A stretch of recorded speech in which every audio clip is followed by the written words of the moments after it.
Good day, everyone. We're gonna talk about the history of the South Sandwich Island.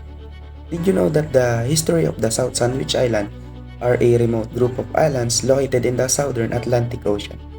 The islands were first sighted by European explorers in the early 18th century, but they were not officially claimed until the early 19th century.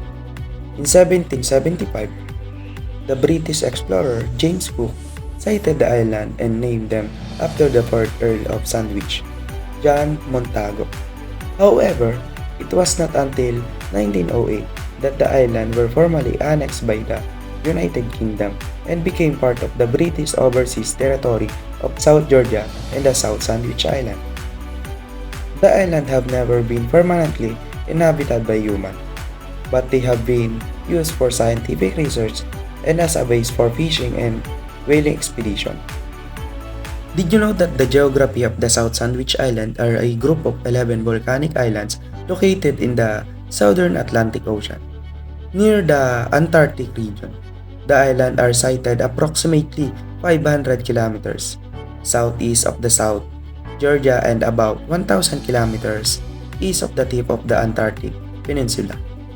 The climate of the South Sandwich Island is a cold and windy, with temperatures rarely rising above freezing. The islands are often shrouded in fog and clouds, and strong winds are common throughout the year. The culture of South Sandwich Islands is influenced by the broader context of the Southern Ocean and Antarctica, as well as the nearby Falkland Islands and South Georgia. The region has a history of exploration, scientific research, and wildlife conservation efforts. And for the tourist destinations, the South Sandwich Islands are extremely remote, inhospitable, and uninhabited, making them unsuitable for traditional tourism. Due to their harsh climate, rugged terrain, and lack of infrastructure, the islands are not a typical destination for tourists. However, the South Sandwich Islands are interest researchers, scientists, and wildlife enthusiasts due to their unique ecosystem and biodiversity. Expeditions and scientific research trips may visit the islands to study the wildlife, geology, and environment of the region.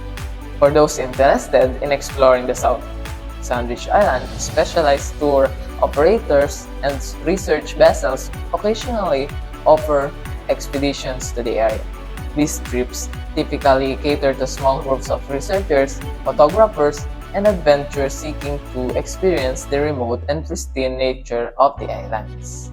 And it's important to note that visiting the South Sandwich Islands requires careful planning, as the extreme weather conditions, challenging terrain, and limited access make it a challenging and risky destinations.